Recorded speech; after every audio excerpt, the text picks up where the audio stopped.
एक बार फिर से बहुत बहुत स्वागत है आपका हमारे वीडियो में। जो भी मैंने प्रीवियस वीडियोस बनाए थे उसमें मैंने फर्मेंटेशन टेक्नोलॉजी, जो हमारी बायोटेक्नोलॉजी सब्जेक्ट है, उसमें से मैंने एक टॉपिक लिया था फर्मेंटेशन टेक्नोलॉजी, और उससे रिलेटेड जितने भी सब टॉपिक्स आते हैं वो सब मैंने उसमें डिस्क्राइब किया था। और मैंने बोला था कि जब हमारा ये कंप्लीट हो जाएगा तो हम प्लांट टिश्यू कल्चर पढ़ेंगे। बट मैंने प्लांट टिश्यू कल्चर रीड करी है, वो खुद में इतना वास्ट है और इतना बड़ा है और काफ़ी न्यू भी है और डिफ़िकल्ट भी है और बहुत इम्पॉर्टेंट भी है। तो ऐसी चीज़ को अगर हम अगर अच्छे से नहीं पढ़ पाए, हम उसको स्लोली स्लोली उठाएंगे तो कॉम्पिटिटिव पॉइंट ऑफ व्यू के लिए काफ़ी मतलब इम्पॉर्टेंट है। अगर हम देखें तो अगर ऐसी चीज़ को हम स्लोली स्लोली पढ़ेंगे, आराम से पढ़ेंगे, रिलैक्स्ड माइंड से पढ़ेंगे तो हमें ज़्यादा उसका इम्पोर्टेंस रहेगा। एक्चुअली बायोटेक्नोलॉजी का एक्चुअली मैंने खुद एक चैप्टर लिया था जो कि खुद में डिफ़िकल्ट था, लेकिन फर्मेंटेशन से एक्चुअली एक प्रोसेस है जिसे हम लोग काफ़ी फैमिलियर हैं, तो हमारे लिए उतना कुछ मुश्किल नहीं रहा। बट जो भी प्लांट टिश्यू कल्चर है वो काफ़ी हद तक उसमें बहुत सारी चीज़ें हैं जिसके बारे में हमें टर्म्स के बारे में हमें पता ही नहीं, तो वो हमारे लिए डिफ़िकल्ट हो सकता है। तो मैंने सोचा कि थोड़ा सा इन्वायरमेंट चेंज किया जाए, हम दूसरा सब्जेक्ट उठाते हैं और फिर हम अपने उस चैप्टर पे चलते हैं, तो उससे हमें थोड़ी हमारा माइंड भी रिलैक्स होगा और हम थोड़ा सा अच्छे से समझ पाएंगे हर चीज़ को। तो मैंने सोचा कि केमिस्ट्री उठाए, क्योंकि अगर आप केमिस्ट्री देखते हो तो किसी भी कॉम्पिटिटिव एग्ज़ाम्स में आप देखते हो कि एक अलग से सेक्शन रहता है केमिस्ट्री का। अगर आप बायोटेक्नोलॉजी ही कर रहे हो तो जब एमएससी या फिर गेट नेट कोई सा भी एग्ज़ाम देते हो, आप common entrance test of central universities BHU कोई भी पेपर देते हो, आप देखते हो कि केमिस्ट्री की एक अलग से सेक्शन बनी होती है। तो केमिस्ट्री बहुत इम्पॉर्टेंट है। तो हम देखते हैं, और केमिस्ट्री में आप जानते हो कि 3 पार्ट्स रहते हैं, इनऑर्गेनिक, ऑर्गेनिक और फिज़िकल। आज मैं इनऑर्गेनिक केमिस्ट्री की फर्स्ट चैप्टर जो कि है hard and soft acid and bases, ये करवाने वाली हूँ आप लोगों को। तो चलिए पहले चलते हैं अपने चैप्टर पे। तो हमारे चैप्टर का नाम है acid and hard and soft acid and bases. तो सबसे पहले तो हम देखते हैं कि ये एसिड एंड बेसिस क्या होता है। तो 3 साइंटिस्ट थे, एरिनियस, ब्रॉन्स्टेड एंड लॉरी और लुइस। इन्होंने अलग अलग डिफिनीशन दिए एसिड और बेस को डिफाइन करने के लिए। जो अरेनियस थे उन्होंने बोला कि जब हम एसिड को किसी एक्वस सॉल्यूशन में डालते हैं तो वो H+ रिलीज़ करते हैं, जबकि जब हम किसी बेस को एक्वस सॉल्यूशन में डालते हैं तो वो OH- रिलीज़ करते हैं। ब्रॉन्स्टेड लोरी ने कहा कि वैसे सब्सटेंस जो कि H+ डोनेट करते हैं उन्हें हम एसिड कहते हैं, और जो H+ एक्सेप्ट करते हैं इन रिएक्शन उन्हें हम बेस कहते हैं। ये लुइस, जिसको हम लोग मतलब अभी मॉडर्न यूज़ में इनके डिफिनीशन को मानते हैं, इनके मुताबिक क्या था कि एसिड वैसे सब्सटेंस होते हैं जो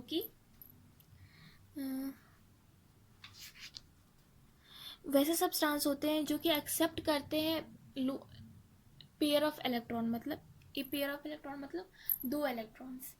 तो एक ए पेयर ऑफ इलेक्ट्रॉन को किसी केमिकल रिएक्शन में अगर कोई एलिमेंट, कोई आयन एक्सेप्ट कर रहा है, इसका मतलब कि वो लुइस एसिड है। और अगर किसी केमिकल रिएक्शन में आप देखते हो कि कोई जो सब्सटेंस है वो पेयर ऑफ इलेक्ट्रॉन डोनेट कर रहा है किसी को, तो जो दे रहा है वो बेस है और जो ले रहा है वो एसिड है। फिर हम देखते हैं कि hard and soft acid and bases, इसका क्या मतलब है। तो सबसे पहले तो एक टर्म आता है यहाँ पे, ये जो hard and soft acid and bases है, इसको कोऑर्डिनेशन कंपाउंड के तरह से इसको समझाया गया है। इस चीज़ को कोऑर्डिनेशन जो केमिस्ट थे उन्होंने इस चीज़ को बतलाया है। इनके मुताबिक क्या था कि मैं आपको एक अलग से बताती हूँ, एक सेकेंड।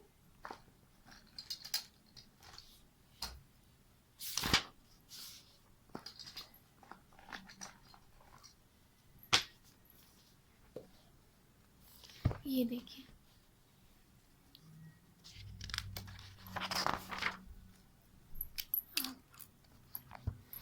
तीन तरह के बॉन्ड्स होते हैं।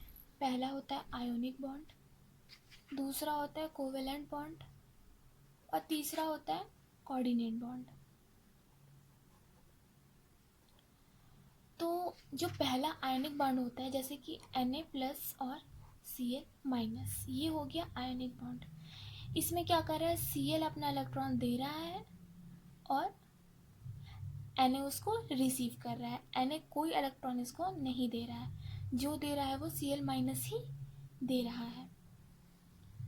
तो ऐसे को हम क्या बोलते हैं, आयोनिक, क्योंकि इसे एक इलेक्ट्रॉन की ज़रूरत है और इसके पास इलेक्ट्रॉन एक्स्ट्रा है, तो ये बॉन्ड बना लेते हैं, है ना। उसके बाद आता है कोवेलेंट। इसमें क्या होता है, शेयरिंग करते हैं, जैसे कि Cl2 हो गया, H2 हो गया, H इसके पास भी एक है और इसके पास भी है, फिर ये दोनों को, लेकिन हमें अपना एक डुएट और ऑक्टेट रूल होता है।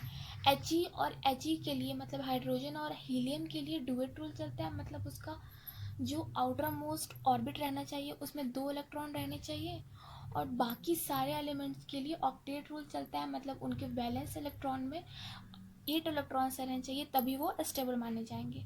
तो चूंकि इसके पास भी एक है, इसके पास भी एक है, और इसे अपनी डुएट पूरी करनी है, तो ये आपस में शेयरिंग कर लेते हैं। तो ये हुआ अपना कोवेलेंट बॉन्ड। कोऑर्डिनेशन बॉन्ड में क्या होता है कि जैसे कि NiCl4 आप मान लो, ठीक है, ये निकल क्लोराइड, तो जो Ni है और ये Cl है हर तरह से, तो इसमें क्या होता है कि एक कोई सा भी जैसे कि अगर ये वाला एटम है तो ये इसको अपने सारे इलेक्ट्रॉन दे देगा, तो एक एरो बनती है ऐसे करके, इसका मतलब ये अपनी सारे इलेक्ट्रॉन इसको दे रहा है, ये सिर्फ एक्सेप्ट कर रहा है, ये कुछ नहीं कर रहा है, ये इसने अपनी दोनों इलेक्ट्रॉन इसको दे दी, इसने भी अपनी दोनों इलेक्ट्रॉन इसको दे दी, इसने भी इसकी दोनों दे दी, इसकी भी दोनों दे दी, और ये सब मिलके फिर एक कंपाउंड बनाते हैं जिसमें सबकी ऑक्टेट पूरी हो जाती है। तो हम देखते हैं कि तो ये हमारा कोऑर्डिनेशन बॉन्ड हुआ। तो उसी के थ्रू यहाँ पे समझाया गया है कि कोऑर्डिनेशन बॉन्ड में अब 2 तरह के हम टर्म यूज़ होते हैं, एक लिगेंड्स यूज़ होता है और एक सेंट्रल मेटल एटम यूज़ होता है। तो ये जहाँ पे निकल है वो अपना सेंट्रल मेटल एटम है, और जो ये Cl है चारों तरफ उसके, जो कि एक आयन होते हैं जो कि अपने इलेक्ट्रॉन्स देते हैं सेंट्रल मेटल एटम को ताकि कोऑर्डिनेशन कंपाउंड बन पाए, तो उन्हें हम बोलते हैं, ये जो चारे हुए वो हमारे लिगेंड्स हुए। तो ये तो आप समझ गए कि सेंट्रल मेटल एटम और लिगेंड्स किसको बोलते हैं। जो ये hard and soft acid and bases है, इनका जो डिफिनीशन है वो इन्हीं लिगेंड्स और सेंट्रल एटम पे बेस्ड है, इसलिए मुझे इसको बताना ज़्यादा ज़रूरी था। अब वैसे मेटल एटम्स जो कि अल्कली मेटल से, मतलब जो ग्रुप 1 होता है हमारा पीरियोडिक टेबल का, वो उसको हम अल्कली बोलते हैं। जो ग्रुप 2 होता है उसको हम अल्कलीन अर्थ मेटल बोलते हैं, जैसे कि हमारा बेरिलियम हो गया, बहुत सारे हो गए हैं ना। और जो भी लाइटर ट्रांजिशन एलिमेंट्स हैं, मतलब जो हमारे डी ब्लॉक एलिमेंट्स हैं जिनकी वेट मतलब वेट कम है, वो अपने हायर ऑक्सीडेशन स्टेट्स में, ऑक्सीडेटिव स्टेट्स भी आप जानते हो, Fe2+, फेरिक, फेरस, कोबाल्ट 3+, मतलब इन्होंने उतने इलेक्ट्रॉन लूज़ किए हैं, इसलिए उस पर उतना पॉजिटिव चार्ज आया है। जो जितना इलेक्ट्रॉन लूज़ करेगा उस पर उतना पॉजिटिव चार्ज आएगा। तो वैसे एलिमेंट्स जो कि वैसे सेंट्रल एटम्स, मतलब सेंट्रल एटम्स मतलब जो ये बीच वाला है हमारा, है ना, वैसे सेंट्रल एटम्स जो अल्कली हैं, या तो वो फर्स्ट ग्रुप के हैं या फिर वो सेकंड ग्रुप के हैं, या फिर वो डी ब्लॉक एलिमेंट्स है जो कि लाइटर है और वो हायर ऑक्सीडेटिव स्टेट्स में है, और या फिर हमारा हाइड्रोजन। तो ये सारे अगर इस कैटेगरी का कोई सेंट्रल एटम है तो हम उस सेंट्रल एटम को क्या बोलते हैं, हार्ड एसिड। क्या बोलते हैं, हार्ड एसिड। और वैसे सेंट्रल एटम जो कि हेवियर ट्रांजिशन एलिमेंट्स है, जो डी ब्लॉक के तो है लेकिन उनकी वेट ज़्यादा है और वो बहुत छोटे, मतलब बहुत लोअर ऑक्सीडेशन स्टेट शो कर रहे हैं, तो वैसे मेटल एटम को हम बोलते हैं हार्ड सॉफ्ट बेस। ठीक है। उसके बाद से वैसे लिगेंड्स आप समझ रहे हो, जो Cl था इधर चारों तरफ, वो लिगेंड से जो अपने इलेक्ट्रॉन देता है सेंट्रल एटम को ताकि उसकी ऑक्टेट पूरी हो पाए। तो वैसे लिगेंड्स जिनके पास डोनर एटम्स होते हैं, जैसे कि नाइट्रोजन, ऑक्सीजन, फ्लोरीन, क्लोराइड, तो ऐसे लिगेंड्स को हम क्या बोलते हैं? Hard basis. और वैसे लिगेंड्स जिनके पास डोनर एटम होते हैं like phosphorus, arsenic, sulphur, selenium, iodine, तो इन सब में इसको हम बोलते हैं आपको सॉफ्ट बेस। तो हम यहाँ पे देख रहे हैं कि जो हमारा NOFCl जो होता है, ये जो चारों है ना, ये हमारे पीरियोडिक टेबल के सबसे ज़्यादा इलेक्ट्रोनिगेटिव, मतलब मोस्ट इलेक्ट्रोनिगेटिव एलिमेंट्स माने जाते हैं। और जो हमारा PaSl, ये AsSEI है, ये सब हमारे इनकी जो इलेक्ट्रोनिगेटिविटी है वो कम होती है। तो आप ऐसा बोल सकते हो कि वैसे लिगेंड्स जिनमें हाई इलेक्ट्रोनिगेटिव एटम्स रहते हैं उनको हम बोलते हैं हार्ड बेस, और जिनमें लो इलेक्ट्रोनिगेटिव एटम्स जो लिगेंड्स में होते हैं उस लिगेंड्स को हम क्या बोलते हैं? Soft base. ठीक है। उसके बाद एक टर्म आता है यहाँ पे, हार्ड बेसिस के कुछ एग्जांपल्स दिए गए हैं, यहाँ पे सॉफ्ट बेसिस के कुछ एग्जांपल्स दिए गए हैं, हार्ड एसिड और सॉफ्ट एसिड, सॉरी। और यहाँ पे एक ब्रॉडर लाइन एसिड होता है। उसी तरह यहाँ पे हार्ड बेसिस, एक्चुअली ये बेसिस है, यहाँ पे गलती से मिसप्रिंट हुआ है। हार्ड बेसिस और सॉफ्ट बेसिस का एग्जाम्पल है। और यहाँ पे एक बॉर्डर लाइन बेसिस है।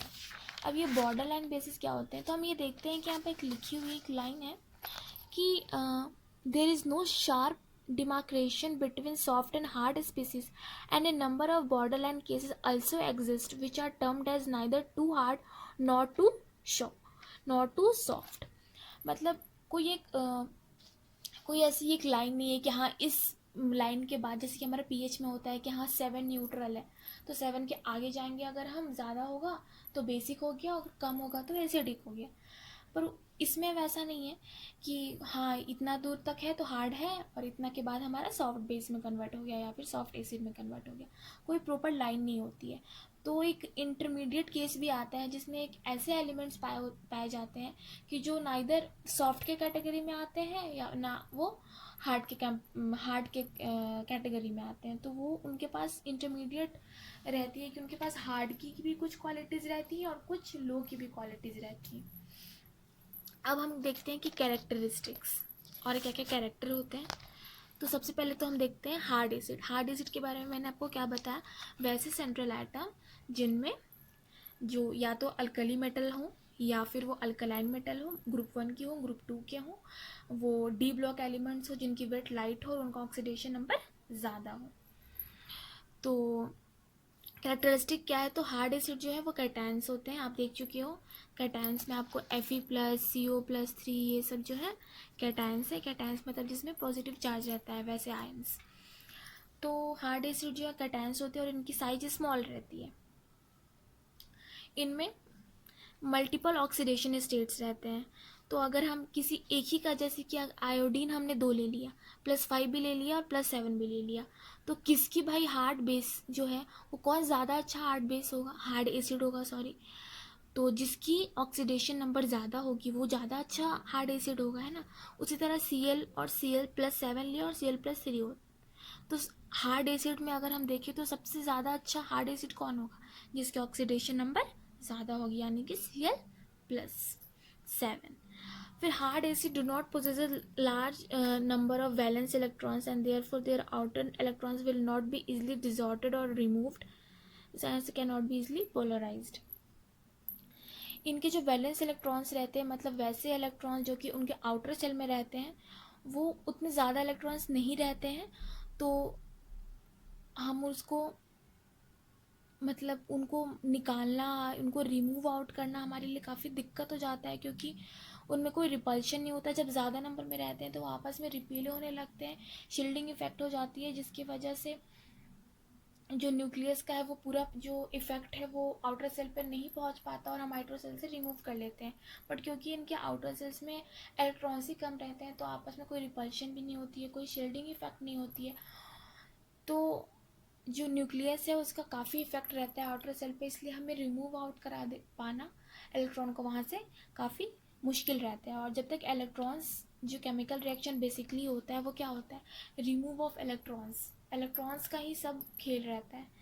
तो अगर हमारे इलेक्ट्रॉन्स का ही कुछ मूवमेंट नहीं हो रहा है तो पोलराइज नहीं होंगे, मतलब वो चार्ज नहीं होंगे, उन पर कोई चार्ज नहीं आ पाएगा और वो केमिकल रिएक्शन में वर्क नहीं कर पाएंगे आसानी से, है ना।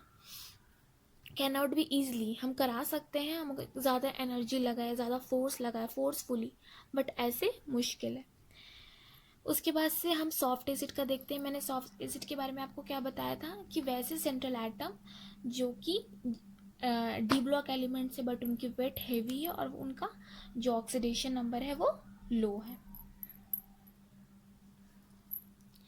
तो कैटायंस ऑफ लार्ज साइज, ये भी कैटायंस होते हैं बट इनकी साइज बड़ी होती है, इनके ऑक्सीडेशन नंबर कम होती है। तो अगर हम देखते हैं कि हार्ड सॉफ्ट जो हमने एसिड लिया है, जैसे कि हमारा Hg+2 है, Pd+ है, तो अगर हमने Hg2+ लिया और Hg+1 लिया, तो अब हम देखेंगे कि हमें यहाँ पे लो ऑक्सीडेशन स्टेट देखना है ना, यहाँ पे हमें हाई देखना था, तो +3 और +7 में हमने +7 लिया था, बट चूंकि यहाँ पे लो ऑक्सीडेशन नंबर कंसीडर करना है, तो अगर हमारा Hg+1 है और Hg+2 है तो हम क्या लेंगे, हम Hg+2 यहाँ पे नहीं लेंगे क्योंकि हमें लोअर ऑक्सीडेशन स्टेट देखना है, तो हम Hg+ हमारा ज़्यादा अच्छा सॉफ्ट बेस होगा, है ना। उसके बाद से तो सॉफ्ट एसिड, हाँ, और यहाँ पे इसका एकदम उल्टा है कि इनके पास जो है large number of valence electrons रहते हैं, उनमें रिपल्शन होती है, उनमें शील्डिंग इफेक्ट्स हो जाती है, जिसकी वजह से रिमूव आउट कराना काफ़ी आसान रहता है और इसलिए वो काफ़ी रिमूव आउट हो जाते हैं। फिर उसके बाद से वो चार्ज हो जाते हैं, वो आयन में कन्वर्ट हो जाते हैं, वो अच्छे से पोलराइज्ड हो जाते हैं। उसके बाद से कैरेक्टरिस्टिक है आपको हार्ड बेसिस की। तो मैंने बेसिस के बारे में बताया, हार्ड बेसिस वैसे लिगेंड्स होते हैं जो कि आपको, जिनके जो डोनर एटम्स होते हैं, मतलब वैसे लिगेंड्स जो कि हाईली इलेक्ट्रोनेगेटिव है, जैसे कि अपना नाइट्रोजन, ऑक्सीजन, फ्लोरीन, क्लोराइड, ये सब हमारे हार्ड बेसिस में आए। तो ये जो लुईस बेसिस की जो कैरेक्टरिस्टिक है वो क्या हुई आपको, कि वैसे हाई इलेक्ट्रोनेगेटिविटी होती है, तो आप देख चुके हो, इनकी लो पोलराइजेबिलिटी होती है। अब ये क्या होती है, अब देखो, दो तरह के आपको आयंस होते हैं, एक कैटायन एक एनायन। अगर कोई एलिमेंट हम ले लेते हैं, लेट्स ए को एक एलिमेंट मानते हैं, इसका एक कैटायन है और बी, ये दोनों में हमें रिएक्शन करवाना है, ठीक है। तो ये क्या करता है, इसको डिसऑर्ड कर देता है, मतलब यहाँ पे जो हमारा इसका ऑर्बिट है, इस पे इलेक्ट्रॉन्स है ना, इसको क्या करता है, ये अपने इफेक्ट से डिसऑर्ड करने लगता है, इसकी क्लाउड को चेंज कर देता है। इसका शेप कैसे, पहले ऐसे था, अब आपको ऐसे हो गया। फिर धीरे धीरे यहाँ पे अपना ए है, फिर धीरे धीरे क्या हम देखते हैं कि अब इसकी क्लाउड जो है, बी की क्लाउड ऐसे हो गई, यहाँ पे ए है, करते करते ये अपने में शामिल कर लेता है इसको और इनके बीच में बॉन्ड बन जाती है। तो मतलब वैसे एलिमेंट्स जो कि काफ़ी जल्दी जो है उनका जो क्लाउड है वो डिजॉर्टेड हो जाए, तो उनको हम बोलते हैं कि वो ईजिली पोलराइजेबल एलिमेंट्स हैं। और वैसे जिनका आसानी से ना हो उनको हम बोलते हैं कि वो ईजिली नहीं हो पा रहे हैं, तो वो पोलराइजेबिलिटी उनकी हाई है। तो हार्ड बेसिस लिए उनकी लो पोलराइजेबिलिटी होती है, मतलब वो आसानी से डिसॉर्ट उनकी नहीं हो पाती है, उनकी इलेक्ट्रॉन क्लाउड, ये आसानी से ऑक्सीडाइज नहीं हो पाते हैं। ऑक्सीडाइज इसलिए नहीं हो पाते हैं, ऑक्सीडाइजेशन में क्या होता है, हम इलेक्ट्रॉन का वो करते हैं, रिमूवल करते हैं इलेक्ट्रॉन का, है ना। तो जब हमारा डिसॉर्शन ही नहीं हो पाया, इलेक्ट्रॉन क्लाउड को हम डिसॉर्ट नहीं कर पाए आसानी से, तो फिर आसानी से वो ऑक्सीडाइज भी तो नहीं हो पाएंगे ना। उसके बाद से हार्ड बेसिस जो है वो फुल लो एनर्जी ऑर्बिट्स, उनकी जो एनर्जी ऑर्बिट्स होती हैं वो बहुत लो एनर्जी ऑर्बिट्स रहती हैं। फुल लो एनर्जी ऑर्बिट्स मतलब कि उनके, जैसे कि हम एक हमारा होता है ना, जैसे कि आप उसका देख लो, जैसे कि सोडियम का इलेक्ट्रॉनिक कन्फिग्रेशन क्या हुआ, 1s2 2s2 2p3 और 3s1, है ना। तो जो भी 3s1 जो है वो उसका हो गया वैलेंस सेल, मतलब कि आउटर सेल, और जो बाकी के जो 2p6 ये सब जो क्या हुआ है, ये सब हो गया उसके लो ऑर्बिट, लो एनर्जी ऑर्बिट, और जो हमारा बाहर का हुआ वो हमारा हो गया वैलेंस ऑर्बिट, है ना। तो वो पूरे भरे रहते हैं, है ना। All hard bases strongly link to the proton, ये आसानी से प्रोटॉन से अटैच हो जाते हैं। अब सॉफ्ट लूज बेसिस, इसमें कुछ आपको करना नहीं, जस्ट आप उसका अपोजिट कर दो, लो इलेक्ट्रोनेगेटिविटी, आसानी से पोलराइज्ड हो जाते हैं, इजीली ऑक्सीडाइज्ड हो जाते हैं, और इनकी जो एनर्जी ऑर्बिट्स रहती हैं वो वो भरी नहीं रहती हैं। क्यों नहीं भरी रहती हैं? क्योंकि ये ज़्यादा पर जो है ये ट्रांजिशन एलिमेंट्स के होते हैं, जैसे कि आपको सेलेनियम, सल्फर, अर्सीनियम, इसमें जो नहीं मतलब कि ट्रांजिशन एलिमेंट्स नहीं रहते हैं, बट क्या कहते हैं उसको, हायर एटॉमिक नंबर के रहते हैं। तो जब हम हायर एटॉमिक नंबर में जाते हैं ना, तो हम देखते हैं कि पहले हमारा जो है डी सबसे आता है, 3D आती है, तो लेकिन 3D से पहले ही हमारा 4s बढ़ने लगता है। तो जो हमारा 3D है वो जो सबशेल है वो हमारा 4s से पहले आया, लेकिन हमारा 4s पहले बढ़ने लगा। तो हायर एलिमेंट्स में ये प्रॉब्लम आ जाती है 3p के बाद, कि 3D में जाने के बजाय 4s में आ जाता है, तो 3D तो उनका खाली रह गया ना। तो यही इसलिए बोल रहा है कि जो इनर उनके ऑर्बिट्स रहते हैं, उनकी जो लो एनर्जी ऑर्बिट्स रहती है वो खाली रहती है। अब आता है आपको पियर्सन हजाब प्रिंसिपल। ये पियर्सन ने दिया था इन द ईयर 1963। इन्होंने क्यों दिया था ये रूल? जो भी केमिकल कंपाउंड्स है उसकी स्टेबिलिटी को प्रिडिक्ट करने के लिए। इसकी एप्लीकेशंस क्या हैं? और सबसे पहले तो ये स्टेट क्या करता है ये प्रिंसिपल, तो hard acid prefer to bond to hard bases and soft acid prefer to bond to soft bases. जो हार्ड एसिड होगा वो हार्ड बेस से ही कंबाइन होना चाहेगा, और जो सॉफ्ट बेस होगा वो सॉफ्ट एसिड से कंबाइन होना चाहिए। इसकी क्या क्या एप्लीकेशन है? तो इसके आपको कितने एप्लीकेशन है? इसके आपको 5 एप्लीकेशन है। तो सबसे पहला एप्लीकेशन वो है स्टेबिलिटी ऑफ कॉम्प्लेक्सेस। तो इसके एप्लीकेशंस क्या हैं हसाब प्रिंसिपल के? तो सबसे पहले स्टेबिलिटी ऑफ कॉम्प्लेक्सेस। तो इसमें हम देखते हैं कि इसमें इसने बताया कि जैसे कि ये हमारा लुईस एसिड है और लुईस बेस है। इसमें ये बोल रहा है कि अगर ये हमारा हार्ड एसिड है और ये हमारा हार्ड बेस है, तो जो भी इनके थ्रू कॉम्प्लेक्स बनेगा वो भी हमारा स्टेबल कॉम्प्लेक्स बनेगा, मतलब स्टेबल रहेगा वो कंपाउंड। बट अगर इनमें से कोई भी सॉफ्ट हो गया और दूसरा हार्ड हो गया, या फिर दूसरा हार्ड हो गया पहला सॉफ्ट हो गया, जैसे कि लुईस एसिड हमारा हार्ड है और यहाँ पे बेस हमारा सॉफ्ट हो गया, या फिर ये हार्ड हो गया और ये सॉफ्ट हो गया, तो इस केस में जो भी हमारा कॉम्प्लेक्स बनेगा वो अनस्टेबल बनेगा।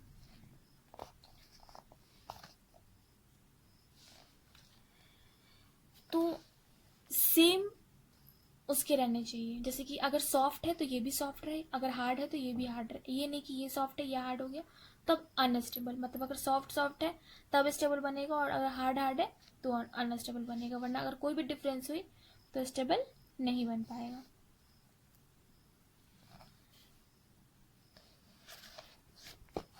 यहाँ पे एक एग्जांपल दिया है Ag+ का। इसमें ये जो सॉफ्ट एसिड होता है और जो आयोडीन है वो सॉफ्ट बेसिस होता है, तो इनके थ्रू जो कॉम्प्लेक्स बना दोनों सॉफ्ट सॉफ्ट है तो स्टेबल कॉम्प्लेक्स बना।